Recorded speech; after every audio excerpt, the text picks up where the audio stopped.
We are making some big changes at the Holistic Homestead, some that might surprise you, and I'm going to walk you through them today on this episode of the Holistic Homestead.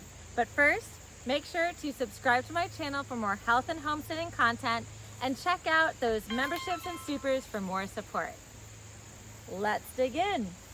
If you follow me on any of my other social media channels, or if you watch my shorts, you would know that I've been posting a lot about homestead burnout. And this is the first time that I'm even realizing that this is a thing, other than just like the typical intense summer heat, battling pests and disease in the garden. We reached a whole new level of burnout this season with a new baby, with a bunch of animals, and this mindset going into it all that we should be able to do it all, that we should be able to do everything. So we have downsized the homestead. We got rid of all of our rabbits. We sold all of them. We're trying to think out the most sustainable way to manage our goats. We sold a bunch of chickens to take down our feed costs. And this big garden plot that was our berry patch has become overcome with weeds, and that is with my garden assistant, who is a rock star at taking out weeds. She's literally pulling out weeds as we're saying this. And so even with help, it has come to a place where we've realized this is just too much. And it's a really unique, interesting process, and I'm going to do a whole nother video on just talking that out, because I think it's really important for every homesteader to have this conversation. But today is action day. Today is downsizing the garden, and that's going to mean taking our blueberry shrubs and moving them into our vegetable garden. So we're just bringing everything in, and I'm going to show you how we transplant these blueberry shrubs, as well as how we are planting the garden for fall, so that it is low maintenance and low key. The first thing you should know about transplanting shrubs and trees is the fall is the best time to do it. It's a little bit before fall, but today I have the opportunity to be baby free and in the garden with a shovel, so we're getting after it. And I'm just going to pick my first blueberry shrub right here. And the very first thing I'm going to do is come around the perimeter of it about a foot. I can't even see what I'm like digging into because of all of the weeds around it. And I should also say that like weeds are only weeds if you identify them as weeds, basically. I mean, they could be grasses, which do steal nutrients from your plants, but like in this case, I'm surrounded by violets, which are medicinal and beautiful, as well as red raspberry leaves, which is also medicinal. The thing is that, you know, I could keep all this going, but the blueberries are not going to thrive like this. They're being smothered by the raspberries, and it's just too much.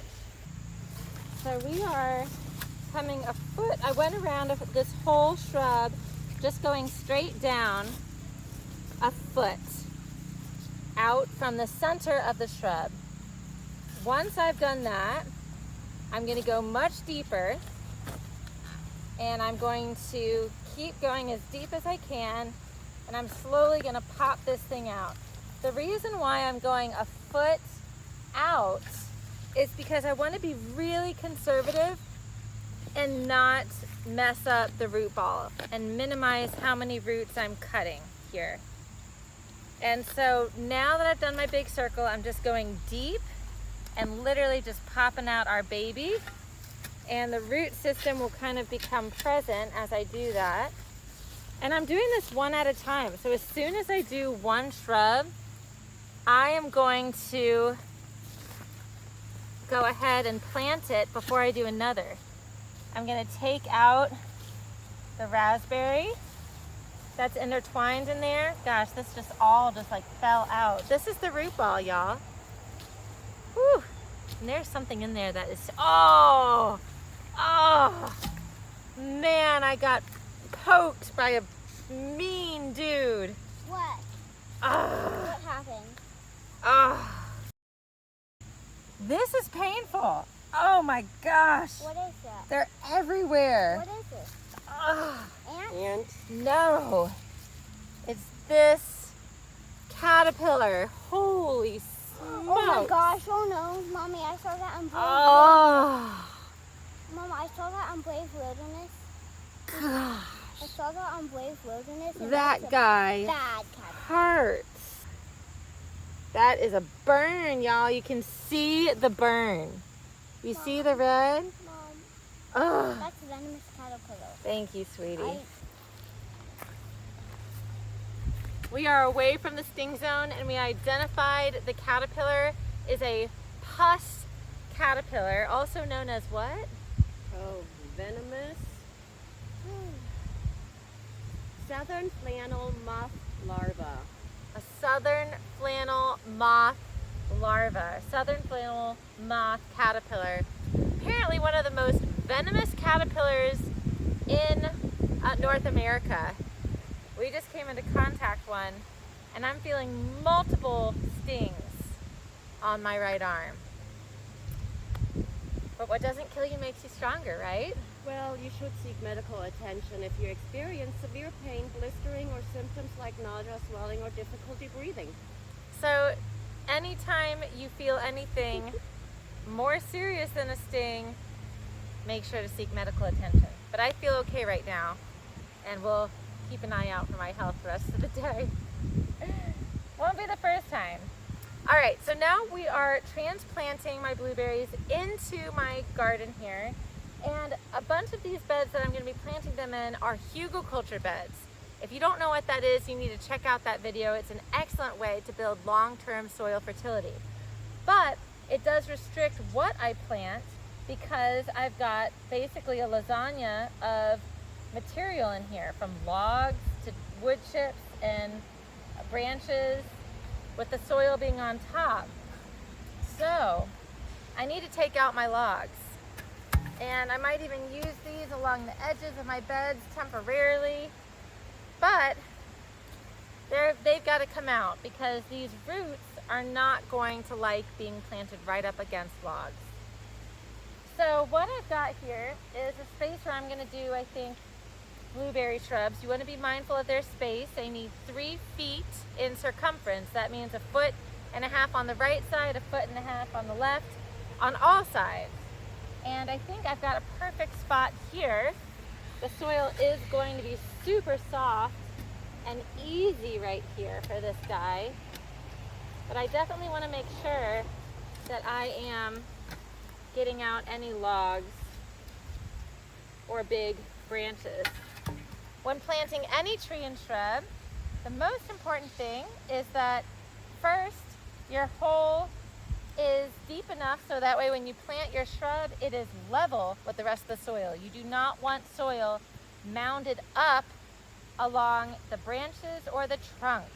That will suffocate and rot out the plant. And you don't want it too high up because then you'll have roots exposed and it will dry out faster. So I think this is actually a really nice little spot. The next thing you want to do is think about your face. And how are you going to be looking at the plants? You want to move the plant in whichever way feels the most aesthetically pleasing. In this case, the face would be changing in all directions, but I do want to take into consideration that there's going to be these, and so I think, you know, maybe how it is right now is going to look just fine. I'm going to backfill with all this really beautiful soil. I can always shimmy it up a little bit. Shimmy, shimmy, shimmy, shimmy, shimmy. And I'm going to pat it down just enough so that way it is nice and firm. The next most important piece here will be to mulch and water this guy in. I'm not going to wait to water it in until I'm done planting. I'm going to water it in now because I've already had some root loss. And the next thing I need to do is prune it. Oh my gosh, my daughter packed me a first aid kit with a really nice, oh, that feels so good. If you have a burning sensation, a nice ice pack will really help. Not to mention love from your daughter. That really provides a lot of relief. Now I feel like I can actually keep going and not be so distracted because the pain feels better. We'll keep this close. Do you have a Bobo? All right. Now, aside from watering and mulching, the next important piece here is pruning. And it's actually perfect time to prune these blueberries. It's a good time to prune anything when it's done fruiting, in which fruiting. And the other time to prune is when you are transplanting, because you've removed some roots, you've caused some sort of damage, and so you need to balance what's below as above. And so the first thing that I do whenever I'm pruning anything is I'm sticking to a few general rules of thumb. One, removing anything dead. If I see anything that does not have anything growing on it, I am removing it. The next thing is anything that is damaged, diseased, or broken. Nothing in here is diseased, damaged, or broken. The third rule is pruning anything that's growing inwards, so that it would cause rubbing up against branches and suffocate the plant over time. And there is kind of some branching going inward here. I don't have to do much.